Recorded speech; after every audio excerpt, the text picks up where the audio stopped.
My name is Cassandra Johnson, 34, and I still remember the shock of seeing my possessions in garbage bags on our front lawn.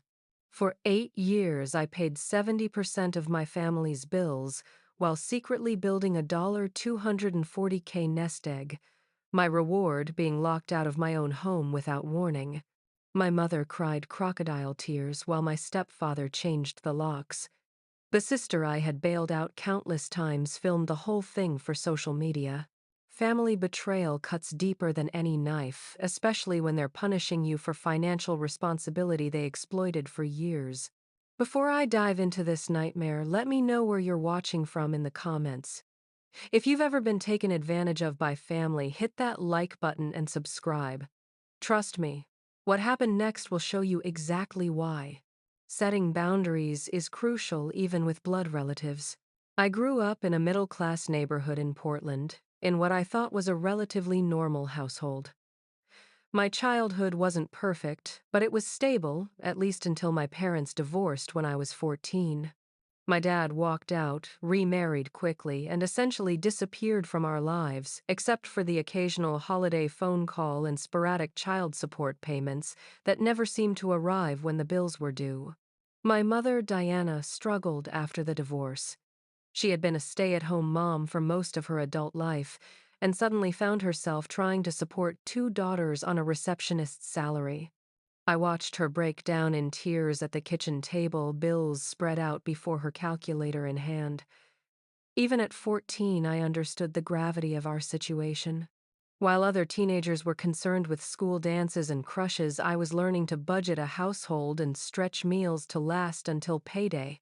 My younger sister Amber, 3 years my junior, handled the divorce differently. She became rebellious, acting out at school and demanding expensive clothes and electronics we couldn't afford.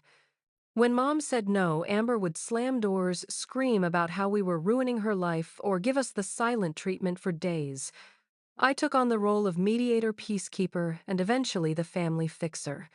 By the time I was 16, I was working part-time after school at a local grocery store, quietly slipping portions of my paycheck into Mom's purse when she wasn't looking. I developed a serious, responsible nature out of necessity, while Amber continued to float through life, expecting others to solve her problems. When I was 19, Mom met Richard at the insurance company where she worked. He was a divorced claims adjuster, 20 years her senior, with a son named Brian, who was 3 years older than me. After a whirlwind 6-month romance, they married, and we moved into Richard's 3-bedroom house in the suburbs. At first, it seemed like our financial troubles were behind us. Richard had a stable job and a house that was mostly paid off, but it quickly became apparent that he was controlling with money. He scrutinized every purchase my mother made and complained about supporting another man's children whenever Amber or I needed something. His son Brian, however, was a different story. At 22, Brian still lived at home, bouncing between minimum wage jobs and extended periods of unemployment. Richard always had money for Brian's car repairs, gaming systems, and even the occasional bail bond when Brian's partying got out of hand. I was determined to break this cycle. I worked my way through community college, then transferred to Portland State, majoring in finance. I graduated with honors and landed an entry-level position at an investment firm downtown. Finally, I thought I could build my own life free from financial stress. Then came the call that changed everything. Mom had collapsed at work and was diagnosed with a heart condition requiring surgery. Her health insurance covered most of the medical costs, but the extended recovery period meant no income for months. Richard made it clear he considered her medical bills, her problem, and Amber, who was working part-time as a barista while taking occasional community college classes, couldn't contribute much. At 26, just as I was planning to get my own apartment, I made the fateful decision to move back home. The arrangement seemed reasonable at first. I would pay the majority of household expenses while saving for my own place. Mom would have time to recover properly, and I could build my emergency fund while helping family. "It'll just be for a year or two," Mom promised, hugging me tightly. "You're such a blessing, Cassandra." Richard grudgingly agreed, though he made it clear he was doing me a favor by letting me live in his house despite the fact that I would be covering most of the expenses. Amber was thrilled to have her big sister back as a buffer between her and Richard's criticism. Brian, now 29 and still living at home, barely acknowledged the arrangement, though he was quick to ask for loans within weeks of my return. Little did I know that their initial gratitude would slowly transform into expectation, then entitlement, and finally resentment, all while I was silently building the financial freedom they would eventually try to steal from me. What started as a temporary arrangement quickly became permanent. 1 year turned into 2, then 3, with no mention of me moving out. Instead, the financial burden shifted increasingly onto my shoulders. I was paying 70% of all household expenses. The mortgage, $1, 500 monthly utilities, $350, 400, groceries, $800. Both my mother's and Amber's car payments, $550 combined, and the family cell phone plan, $220. Richard contributed to property taxes and home insurance, but constantly complained about supporting everyone despite the fact that I was carrying most of the load. Every month, the requests grew more demanding. When the refrigerator died, I paid for the replacement. When the roof needed repairs, my savings took the hit. When Amber's laptop accidentally fell into the bathtub, guess who bought the new one? Each time I covered a major expense, the thanks became more perfunctory, the expectation more pronounced. 6 months after moving back home, I realized I was trapped in a financial black hole. Every time I mentioned looking at apartments, my mother's health coincidentally took a downturn. Richard would make snide comments about how some people abandon their families when things get tough. Amber would panic about not being able to finish school if I moved out. The guilt trips were relentless and effective. One Thursday evening, after a particularly exhausting day at work where I'd just received a promotion and raise that I knew better than to mention at home, I met my college friend Laura Morgan for dinner. Laura had gone on to become a financial advisor, and as I unloaded my frustrations over pasta, her expression grew increasingly concerned. "Cassandra, you're being financially abused," she said bluntly. "Your family sees you as their personal ATM, not as a person with your own dreams and needs." Her words hit me like a thunderbolt. I had been so focused on helping everyone else that I'd completely neglected my own future. "You need a secret escape plan," Laura continued, lowering her voice, though we were in a private corner booth. "You're making good money now. We need to make sure some of it goes toward your future, not just everyone else's present." That night, Laura helped me create a financial strategy that would change my life. We opened a separate high-yield savings account at a different bank than the one my family knew about. All statements would be paperless, all communications via my private work email. I would automatically transfer 25% of each paycheck to this account before paying any household expenses. "Your family doesn't need to know about your raises or bonuses," Laura advised. "What they don't know exists, they can't ask for." I followed her advice religiously. When I received my promotion, I maintained the same contribution to household expenses while directing the additional income to my secret account. When annual bonuses came, I would mention receiving a small amount which went to the family while depositing the majority into my growing nest egg. I lived frugally, bringing lunch to work, limiting my personal spending, and declining expensive social outings. Meanwhile, my family's lifestyle gradually upgraded on my dime. Richard bought a new fishing boat, but claimed he couldn't increase his household contribution because of the economy. Mom redecorated the living room, justifying it as necessary for her recovery environment. Amber traded her practical used Honda for a brand new Jeep she couldn't afford, then expected me to help with the increased car payment. Brian, who had moved out briefly only to return after being evicted regularly, raided the refrigerator I stocked and borrowed my streaming service passwords without asking. While they enjoyed these luxuries, I wore the same work clothes for years, postponed dental work, and hadn't taken a real vacation since college.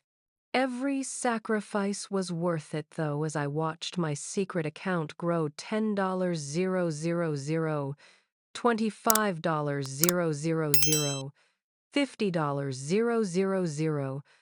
Each milestone was a private victory, a step closer to true independence. During this time, I was promoted twice more, moving up to senior financial analyst. My family knew about my career progress, but not the corresponding salary increases. On paper, I was becoming increasingly successful. At home, I maintained the fiction of the struggling eldest daughter barely making ends meet while supporting everyone else. The contradiction wore on me, creating a double life that was emotionally exhausting but financially necessary. By the 4-year mark, my secret savings had reached $80,000, enough for a substantial down payment on a modest condo. I began casually browsing real estate listings, dreaming of my own space. Yet every time I seemed close to making the leap, a new family emergency would arise, requiring my financial intervention and delaying my plans once again. My secret savings strategy was working, but the emotional cost was mounting. The question wasn't whether I could afford to leave, but whether I could afford emotionally and financially to stay. The first major crack in my family loyalty appeared 5 years into my financial support of the household. It was early spring, and I had just filed everyone's tax returns, another unpaid service I provided annually. My secret savings had grown to nearly $100,000, carefully managed with Laura's guidance through a diversified portfolio of investments. Amber burst into my bedroom one evening, her eyes red from crying. This wasn't unusual. At 31, my sister still approached life with the emotional regulation of a teenager. What was unusual was the desperate tone in her voice as she explained her emergency. "Cass, I need your help," she sobbed, sitting on the edge of my bed. "I'm in serious trouble, and you're the only one who can fix this." According to Amber, she had maxed out her credit cards and was being harassed by debt collectors over $5 0 inches unpaid bills. She claimed they were threatening legal action that would ruin her credit and possibly get her fired from her newest job as an administrative assistant at a law firm. She needed the money immediately, and I was her only hope. "I'll pay you back every cent," she promised, squeezing my hand. "I just need to get these vultures off my back. Then I can focus on building my career and getting financially stable like you."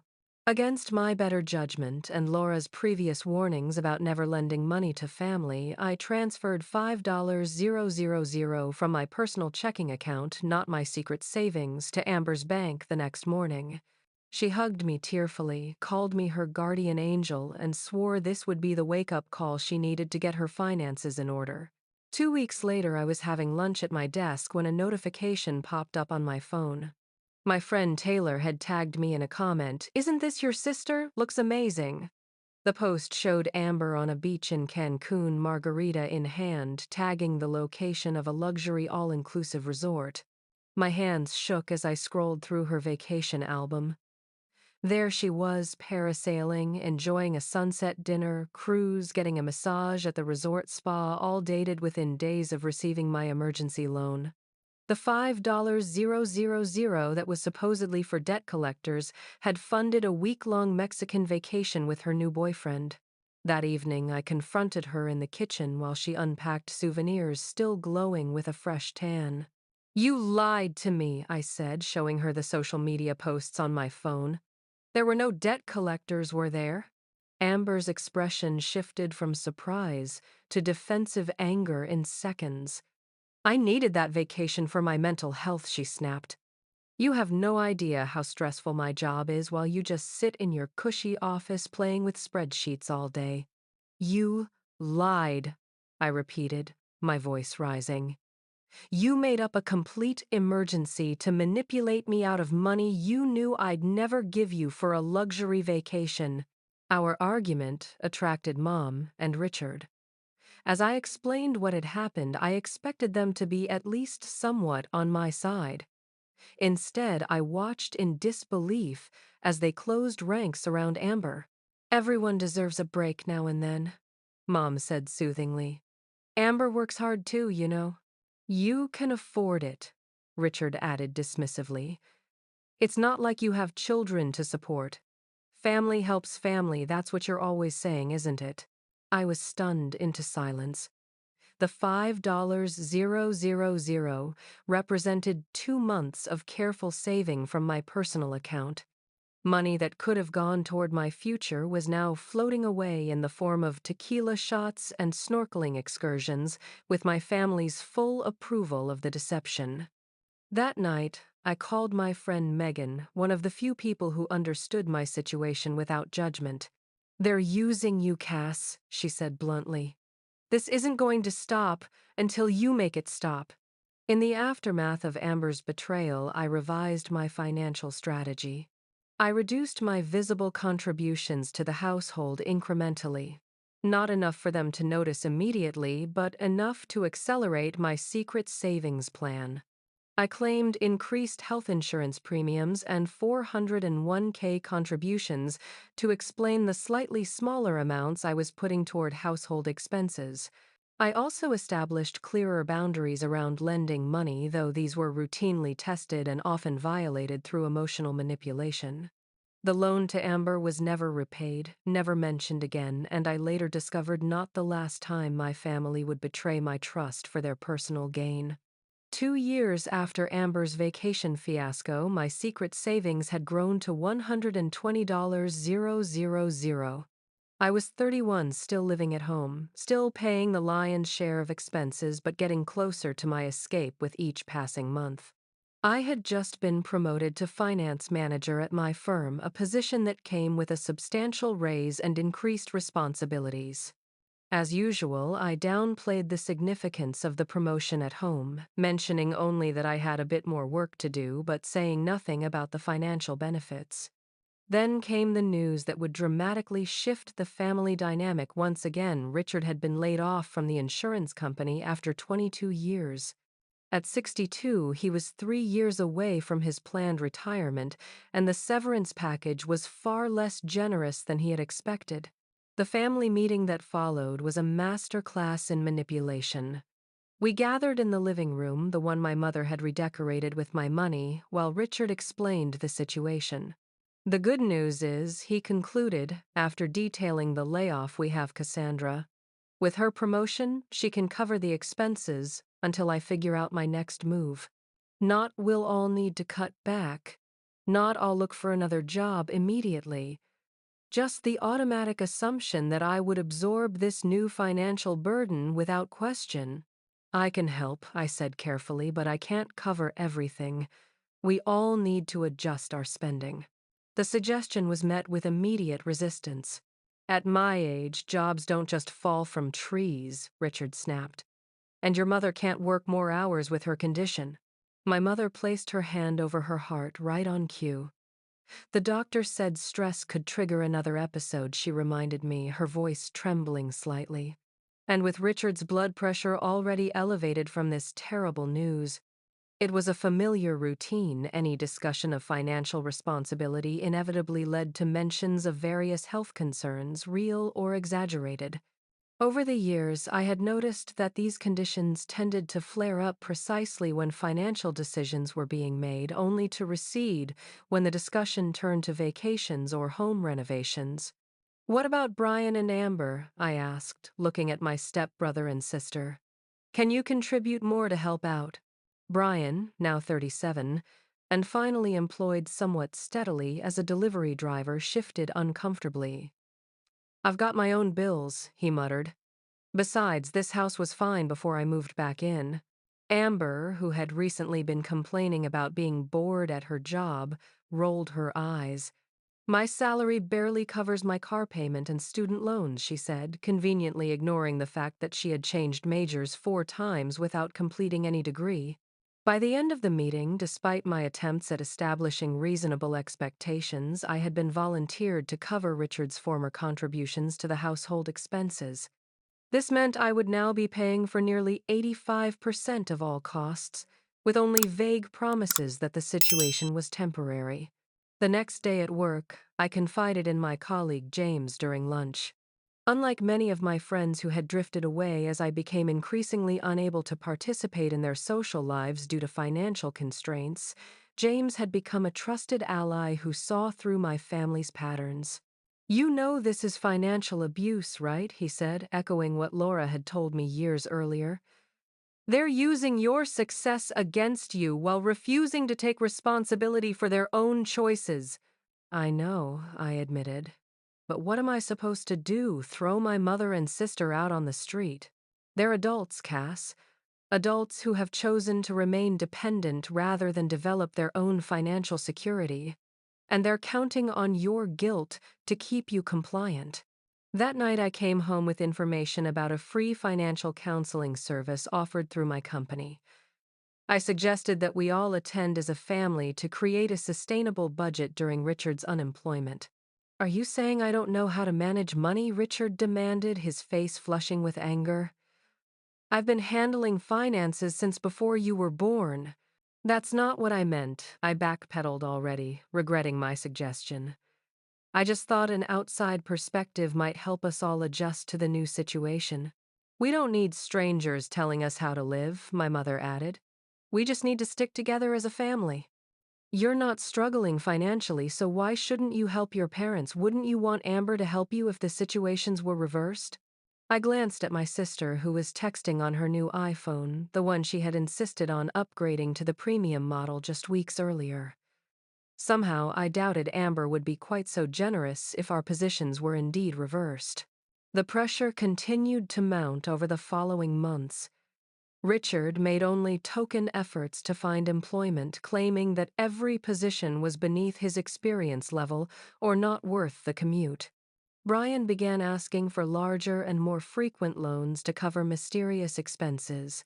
And Amber, perhaps sensing my growing frustration, started making pointed comments about family loyalty and how some people become selfish when they achieve success. My health began to suffer under the strain. I developed insomnia, grinding my teeth so badly at night that my dentist recommended a mouthguard. I experienced frequent headaches and stomach problems. During a routine checkup, my doctor noted my elevated blood pressure and asked about stress in my life. Around this time, I accidentally overheard a conversation between my mother and Amber in the kitchen. I had come home early from work with a migraine, but hadn't announced my arrival. "Don't worry about Cassandra moving out," my mother was saying. "She talks about it sometimes, but she'd never actually leave us in the lurch. She's too responsible." "You mean too guilty," Amber replied with a laugh. "Dad really did a number on her when he left. She's terrified of being like him." "Well, whatever works," my mother said. "Besides, she doesn't really have a life outside of work anyway. What would she do with a place of her own?" I froze in the hallway, my migraine temporarily forgotten. They were discussing me as if I were a financial resource rather than a person with my own dreams and desires. Worse, they were aware of the emotional leverage they held over me and were strategically using it to maintain their comfortable lifestyle at my expense. That night I called Laura again. My savings had continued to grow despite the increased household burden, but my emotional reserves were nearly depleted. "I need to get out," I told her. "But I don't know how to do it without blowing up my entire family." "Cassandra," Laura said gently, "your family is already toxic. You're just the only one who's paying the price for it." I knew she was right.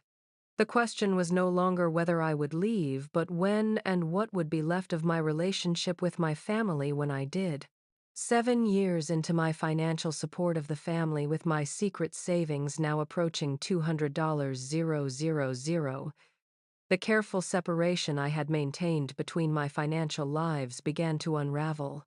It started with a careless mistake. I had been checking my investment account on my laptop during lunch at home, then was called back to the office for an emergency meeting. In my haste, I closed the laptop without properly logging out. It wasn't like me to be so negligent with financial information, but after years of secrecy, perhaps I had become complacent. 3 days later, I returned home to find Amber unusually interested in my career prospects. "So the investment firm must be doing really well," she commented as we prepared dinner. "All those wealthy clients trusting you with their money." "It's steady," I replied cautiously. "Why the sudden interest in my job?"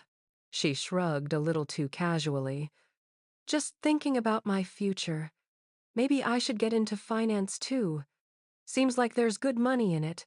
Alarm bells rang in my head. Amber had never shown the slightest interest in finance, often calling my career boring, number crunching. I made a mental note to check my laptop's browsing history later. That night, after everyone had gone to bed, I reviewed my computer's activity. My suspicion was confirmed. Someone had accessed my investment account while I was away. The browser history showed that various account pages had been viewed, including my balance, summary, and recent transactions. There was also a search for how to transfer funds from investment account that had fortunately led nowhere due to the two-factor authentication I had in place. My heart raced as I realized the implications. My carefully guarded secret, my financial escape plan, had been discovered. But by whom Amber had the most opportunity, given that she often worked from home? But had she shared this information with the others? I didn't have to wait long for an answer. The following evening, I returned from work earlier than usual due to a power outage at the office. As I approached the front door, I heard raised voices coming from the dining room. Rather than announcing my presence, I quietly entered through the side door that led to the kitchen. $200,000, Richard's voice boomed. All this time while claiming she could barely contribute more to the household, she's been hoarding a fortune. "I told you she was being sneaky," Amber replied. "Always working late, taking those secret calls from her financial advisor friend?" "The question is," my mother interjected, "how do we approach this? She clearly doesn't intend to share it with family."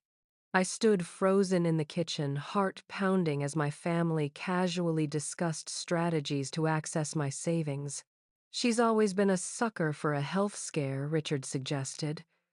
"Diana, maybe it's time for that specialist consultation you've been needing." My mother laughed softly.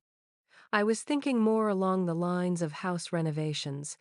The roof really does need replacing, and once we start tearing things up, who knows what other urgent repairs we'll find." "What about a family business?" Brian proposed. "She's always going on about building financial independence. We could pitch a business plan, get her to invest as the family banker." "She'd want contracts and repayment terms," Amber scoffed. "Besides, we don't actually want to run a business. We just need access to some of that money." I had heard enough. Silently, I slipped back out the side door, got in my car, and drove to Megan's apartment. I couldn't trust myself to confront them while I was this upset, and I needed time to process the profound betrayal of having my family plotting to manipulate me out of my hard-earned savings. Megan listened in horror as I recounted what I'd overheard. "You need to protect yourself," she insisted. "They're talking about basically stealing from you, Cass. This isn't normal family behavior." The next day, I contacted Laura and explained the situation. We immediately took steps to increase security on all my accounts, changing passwords, adding additional verification steps, and moving some funds to an account under a different financial institution altogether. "You need to accelerate your exit plan," Laura advised. "They know about the money now. The manipulation is going to intensify tenfold." She was right, of course. But despite their betrayal, these people were still my family. The thought of a complete rupture made my chest physically hurt. There had to be a middle path, a way to establish boundaries while maintaining some kind of relationship. I decided to try one more time to establish a healthy financial dynamic through direct communication. I would address the situation head-on, acknowledge my secret savings, but firmly establish that this money was for my future, not a family slush fund. Perhaps I reasoned if everything was in the open, we could find a more balanced arrangement going forward. It was a desperate hope born of years of familial obligation and genuine love for my mother and sister despite their manipulations. But as I would soon discover, transparency would only make me more vulnerable to their schemes and set the stage for the ultimate betrayal. After discovering my family's plot to access my savings, I spent a week gathering my thoughts and preparing for what I hoped would be a productive family meeting. I consulted with a therapist who specialized in family financial dynamics and invited a professional financial counselor to mediate our discussion. I wanted this to be a turning point, an opportunity for honest communication that might salvage our relationship while establishing healthier boundaries. On a Sunday afternoon, when everyone would be home, I gathered the family in the living room. The financial counselor, Miss Patel, sat beside me with her materials prepared. I had told her everything: the years of supporting the household, the secret savings, the overheard plot, and she had helped me develop a reasonable transition plan that would give my family time to adjust to decreased financial support. I've asked Miss Patel to join us today because we need to have an important conversation about our financial arrangements. I began, my voice steady, despite my racing heart. I know that some of you have discovered that I've been saving money, and I want to be transparent about that and discuss how we move forward. The reaction was immediate and hostile. "So you brought a stranger into our home to tell us how to live?" Richard demanded, glaring at Miss Patel. "This is a family matter. I'm just here to facilitate communication," Miss Patel explained calmly. "Financial issues can be emotional and sometimes a neutral third party." "We don't need an outsider judging our family," my mother interrupted, her expression a mixture of hurt and anger. "Cassandra, how could you air our private business like this?" I took a deep breath. "I'm not airing anything. I'm trying to create a healthier situation for all of us. Yes, I've been saving money, money that I've earned. And yes, I plan to move out and buy my own place within the next few months." The room erupted. Amber called me selfish. Brian accused me of planning to abandon the family. Richard stood up and paced, making veiled threats about how things would change if I left. But it was my mother's reaction that cut deepest. "After everything I've sacrificed for you," she said, tears streaming down her face. "I raised you alone after your father left. I worked 2 jobs so you could have nice clothes and go on school trips. And this is how you repay me, by abandoning me just when Richard loses his job and my health is declining."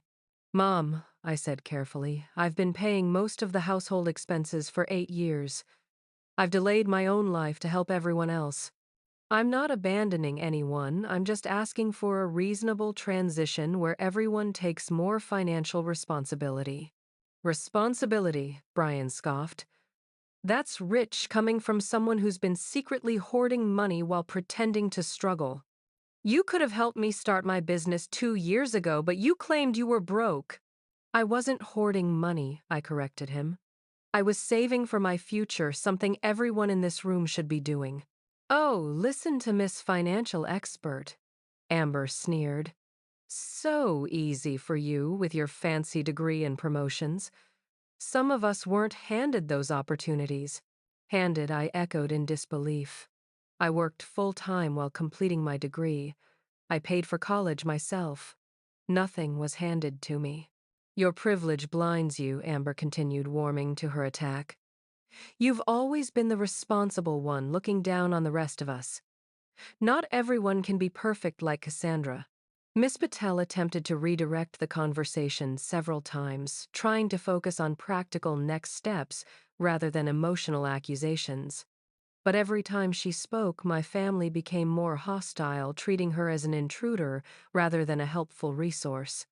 The meeting reached its breaking point when Richard pointed his finger at me and said, "Your father walked out on this family and now you're doing the exact same thing.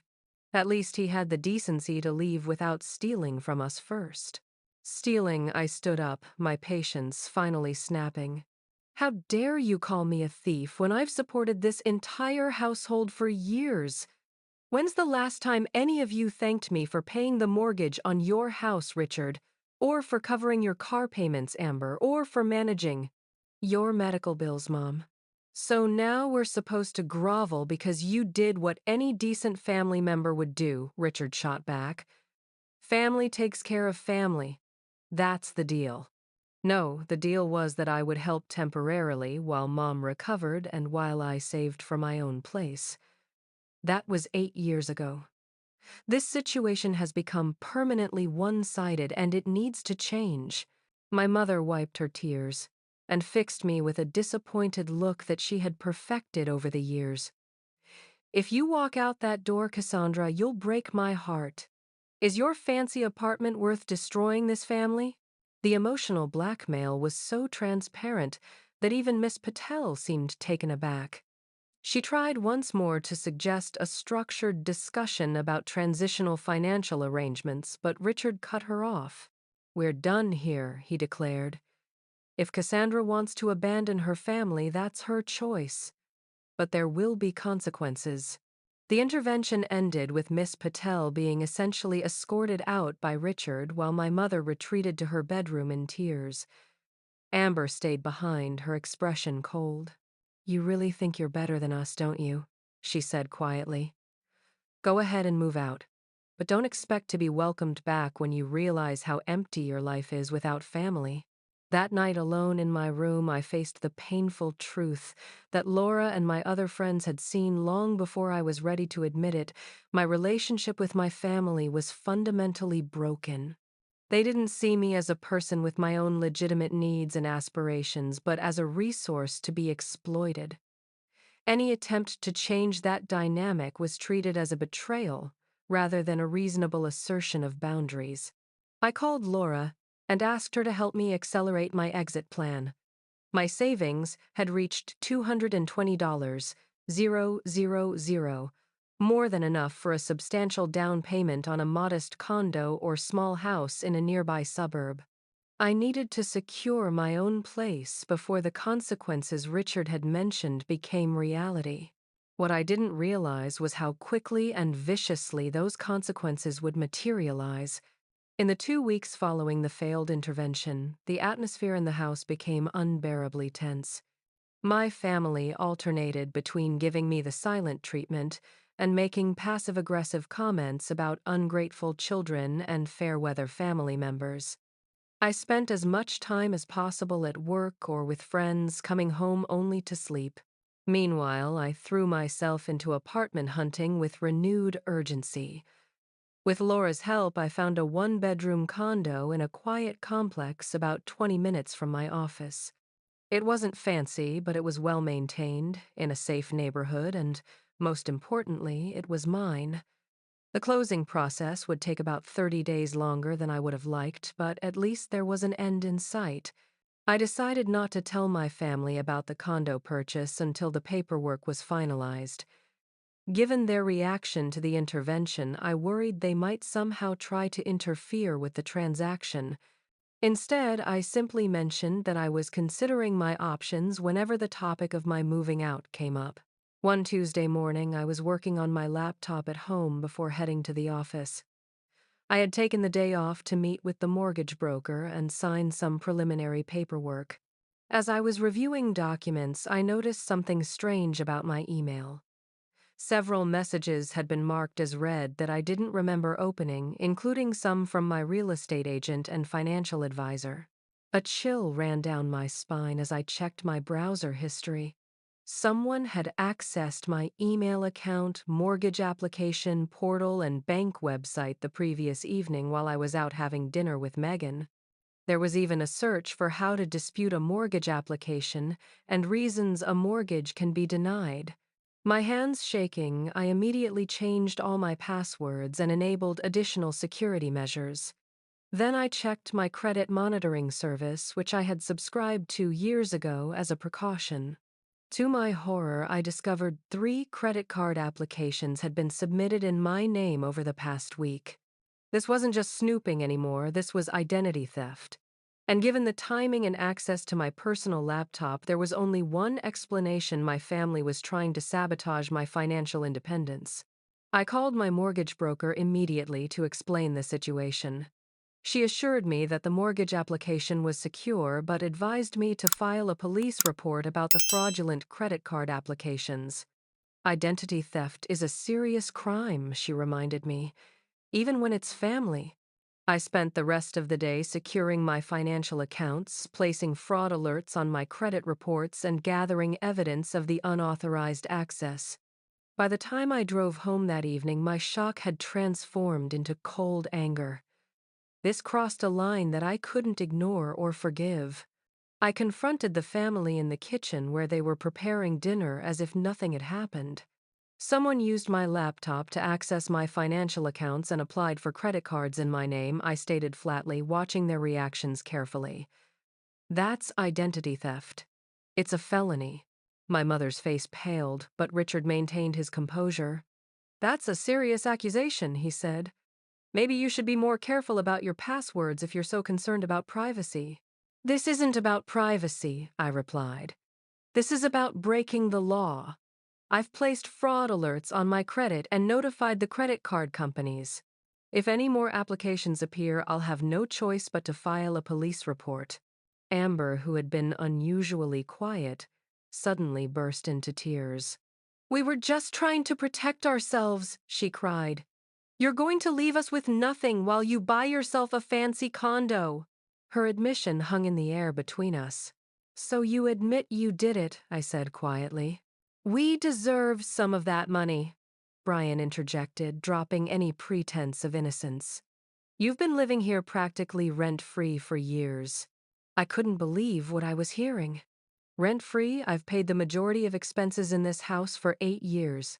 I've covered emergency repairs, car payments, medical bills, even your gambling debts, Brian, though you swore you'd pay me back. Family money is family money, Richard said dismissively. You don't get to decide you're taking your ball and going home after all these years. We're entitled to security too. You're not entitled to commit fraud, I countered. And you're certainly not entitled to my savings. My mother, who had been silent until now, placed her hand over her heart, her familiar gesture whenever she wanted to remind everyone of her fragile health. The stress of all this. I don't feel well, she murmured. In the past, this would have immediately diverted my attention, made me feel guilty for causing her distress. But this time I saw it for what it was, manipulation pure and simple. I'm moving out, I said firmly. I've purchased a condo. The closing is in 30 days. Until then, I'll continue to pay my share of the bills, but after that, you'll need to figure out your finances without me. You can't do this to us, my mother cried, dropping the heart-clutching act as quickly as she had adopted it. We're your family. Family doesn't steal from family, I replied, turning to leave the room. That night I couldn't sleep. Despite my anger, part of me still cared about them, still worried about how they would manage without my financial support. I tossed and turned, trying to convince myself that they were adults who had made their choices just as I was finally making mine. The next morning, I left early for work, skipping the tense atmosphere of breakfast. I threw myself into a project, grateful for the distraction of spreadsheets and projections that made sense, unlike the chaotic emotions of the past few weeks. When I finished work around 7 p.m., I had several missed calls from Megan. I called her back immediately. Where are you? She asked, her voice urgent. Just leaving the office? Why? Don't go home, she said. Come to my place right now. What's going on? Richard changed the locks. Amber's been posting about it on social media, something about taking back the family home from financial abuse. Your stuff is on the front lawn in garbage bags. I felt as if all the air had been sucked from my lungs. What? I drove by to check, Megan confirmed. It's bad, Cass. They've literally put your belongings outside. I think they were hoping for rain. There's a storm forecast for tonight. I drove to my house in a state of shock. Sure enough, the scene that greeted me was exactly as Megan had described. At least a dozen black garbage bags were piled haphazardly on the front lawn, along with my desk chair, some books, and a floor lamp. Some bags had already split open, spilling clothes and personal items onto the damp grass. As I stood there trying to process this humiliation, the front door opened. Richard appeared, arms crossed. "Property rights," he said coldly. "My name is on the deed, and I've decided you're no longer welcome here." Behind him, I could see my mother watching from the window, her expression unreadable. Amber stood in the doorway, her phone raised, apparently recording the confrontation. Brian was nowhere to be seen, probably inside, going through whatever belongings of mine they hadn't thrown out. "This is illegal," I said, fighting to keep my voice steady. "You can't evict someone without notice." "Sue me," Richard shrugged. "In the meantime, get your trash off my lawn before I call the police about trespassing." I looked past him to my mother. "Mom, are you really okay with this?" She met my gaze briefly, then turned away without a word.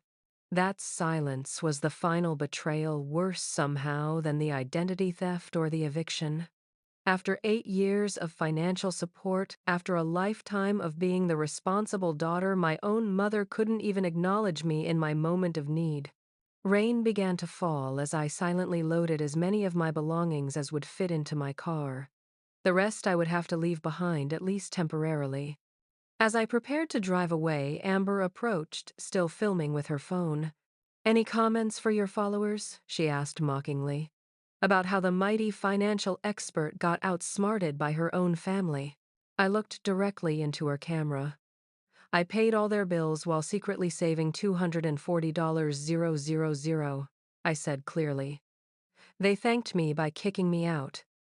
Remember that when they come asking you for money next."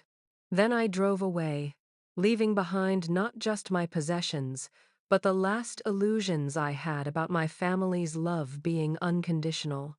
The night of my eviction, I stayed with Megan, sleeping on her couch, surrounded by the few belongings I'd managed to rescue from the lawn. The reality of my situation hit me in waves.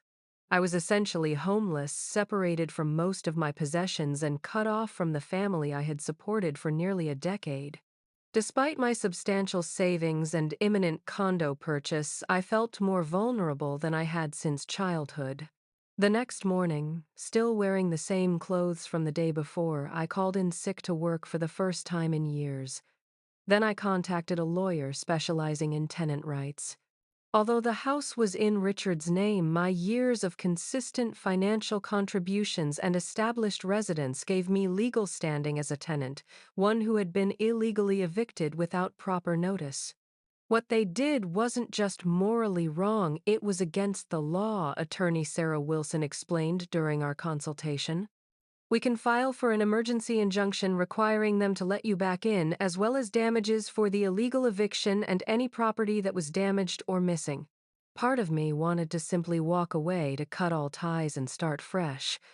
But my financial documents, professional certifications, and many irreplaceable personal items were still in that house. And beneath my hurt and anger, a stubborn sense of justice demanded accountability. "I don't want to live there again," I told Sarah. "I just want my belongings back and some acknowledgement that what they did was wrong." Over the next few days, a legal battle began to unfold. Sarah filed emergency motions while I stayed with Megan, trying to maintain some semblance of normalcy by continuing to work remotely. I updated my address for all important correspondence and had my mail forwarded to Megan's apartment. When my credit card company called to verify unusual activity on my account, I discovered that someone had attempted to make several large purchases in my name after the eviction, further evidence of my family's ongoing financial misconduct. Meanwhile, my family launched a counteroffensive in the court of public opinion. Amber posted heavily edited versions of our conflicts on social media, portraying me as an ungrateful daughter who had been freeloading for years while hoarding money. She conveniently omitted the fact that I had paid the majority of household expenses, including her own car payments and frequent emergencies. Richard contacted extended family members with his version of events, that I had secretly accumulated wealth while letting them struggle, then cruelly decided to abandon them in their time of need. Given that most relatives had only heard Richard's side of family matters over the years, many were quick to condemn my selfishness without questioning his narrative. Most painfully, my mother began calling mutual friends, sobbing about how her daughter had changed and turned her back on family. She even contacted my workplace asking to speak to my supervisor about my concerning behavior and possible financial misconduct, a transparent attempt to damage my professional reputation that fortunately went nowhere. The wider family rupture happened faster than I could have imagined. Cousins I had been close to in childhood sent scathing messages about loyalty. My Aunt Mary, my mother's sister, who I had always adored, called to tell me she was disappointed in my choices. Only my father's mother, Grandma Louise, who had largely been excluded from family gatherings after the divorce, reached out with support, having experienced Richard's controlling nature herself years earlier. "They're showing you who they really are," she told me during a long phone call. "It hurts now, but there's freedom in finally seeing the truth." 3 weeks after the eviction, we had our day in court. The judge, a no-nonsense woman in her 60s, reviewed the evidence of my financial contributions, the illegal eviction, and the attempted identity theft. Richard, representing himself with characteristic overconfidence, argued that as the homeowner, he had the right to determine who lived in his house. He characterized my financial contributions as voluntary gifts rather than rent or bill payments, and dismissed the credit card applications as a misunderstanding. "She's been living in my home practically for free," he claimed. "Any money she contributed was because she chose to, not because of any rental agreement." When presented with 8 years of bank statements showing my consistent payment of the mortgage and utilities, he shrugged it off. Family helps family. That doesn't make her a tenant. My mother testified next, weeping through her statement about my abandonment and betrayal of family trust. She claimed I had promised to support them indefinitely in exchange for living in the home, and that my sudden decision to leave had created financial hardship. Amber's testimony was perhaps the most vicious, painting me as controlling and manipulative, someone who held financial support over their heads to maintain power. She acted like she owned us just because she paid some bills, she claimed. She never missed an opportunity to remind us how responsible she was compared to everyone else.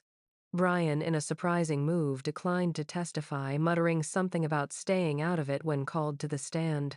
When my turn came, I simply presented the facts, my consistent financial contributions, the agreement that the arrangement would be temporary, my professional credentials that the family had tried to undermine, and the documented evidence of identity theft and illegal eviction. "I don't wish to return to the house," I concluded.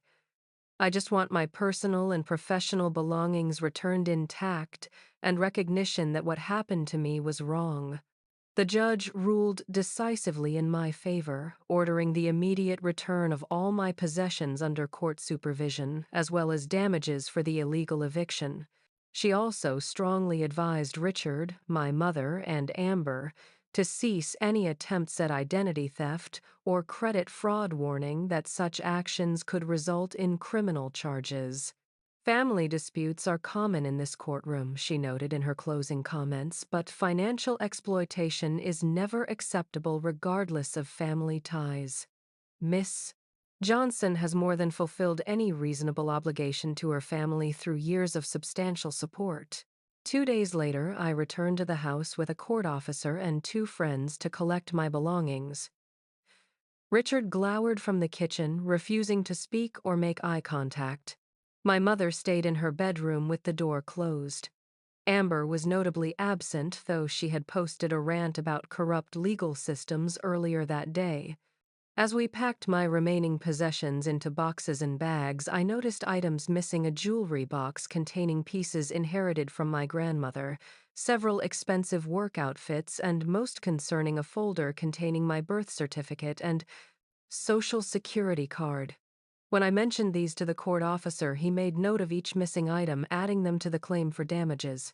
In the bedroom that had been mine for 8 years, I found something unexpected: a framed photo of my college graduation, the glass cracked as if it had been deliberately damaged. In it, my mother stood beside me, beaming with pride as I held my diploma. I remembered how she had bragged to everyone at the ceremony about her brilliant daughter, the financial whiz. How had we gone from that moment of shared joy to this bitter ending? The photo represented everything I had lost, not just a family, but the illusion that their love was based on who I was rather than what I could provide. I left it behind, broken frame and all. The legal battle concluded with a settlement. My family would pay damages for the illegal eviction and return of my remaining missing items, or face further legal consequences.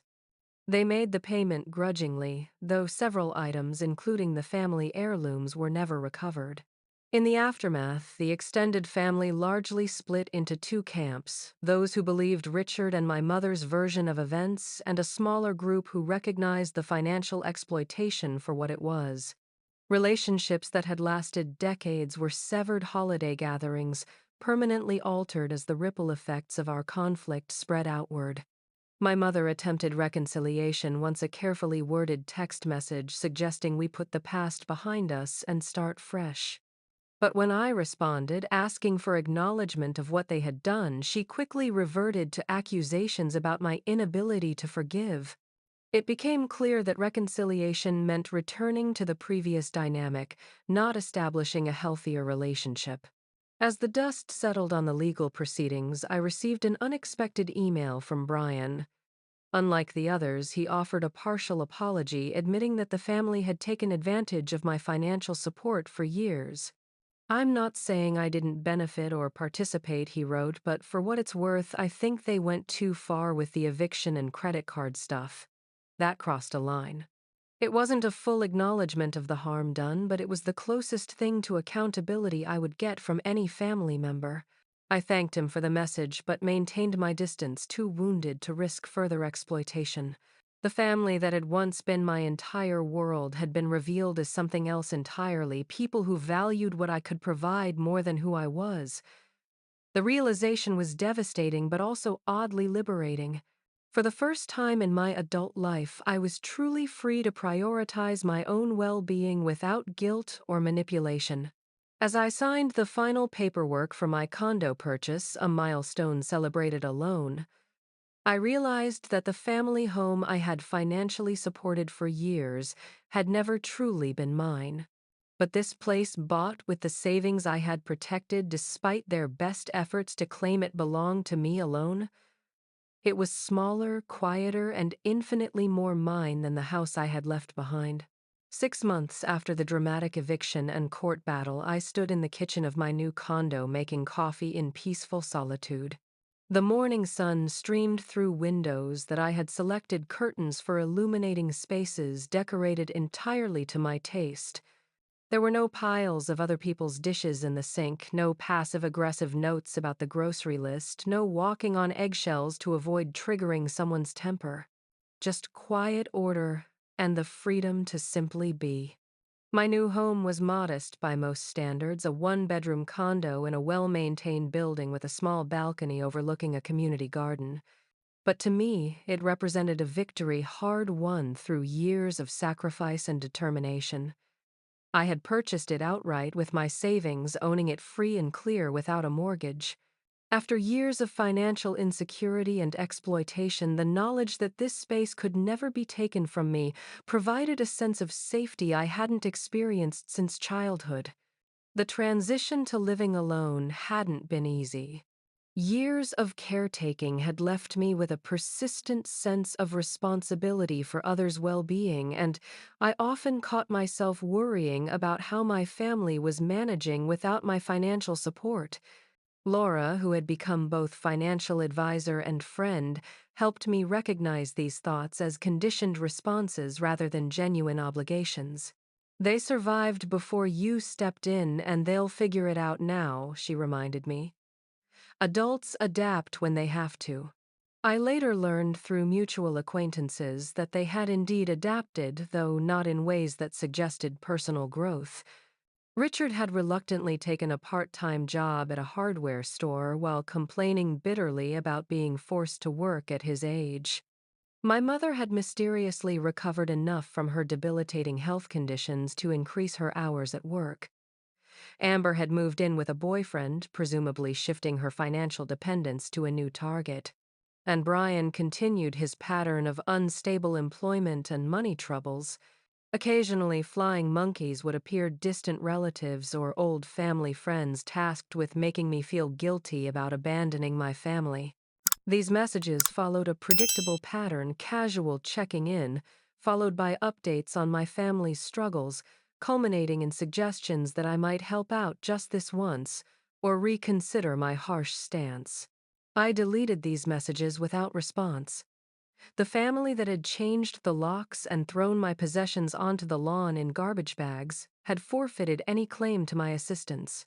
Instead, I focused on rebuilding my life and healing from the emotional damage of years of financial abuse. I found a therapist specializing in family trauma who helped me understand that my family's behavior reflected their issues, not my worth. The guilt that had driven so many of my decisions began to loosen its grip as I recognized the manipulation tactics for what they were. You didn't cause their problems, you can't control their choices, and you can't cure their dysfunction, my therapist. Dr. Reynolds would remind me during particularly difficult sessions. The only person you're responsible for is yourself. This simple statement, radical in its permission for self-prioritization, became a mantra during my recovery.